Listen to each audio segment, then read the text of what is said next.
Hello guys, welcome to our YouTube channel, and today we are going to learn how to download TikTok videos.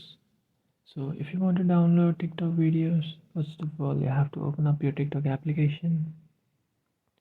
After opening your TikTok application, tap on the video which you would like to download. So choose a video that you would like to download and then tap on share. After tapping on share, you can see the option save in the bottom. Tap on that save option and then you can save a video or an image. So I would like to save a video. Just tap on save video and you can see that the video is saving in the bottom.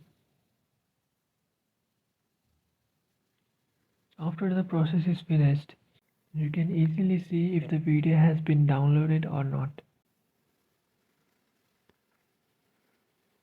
So the video has been successfully downloaded in your gallery. So this is how you download your TikTok videos. If you have any doubts, feel free to comment below. Thanks for watching.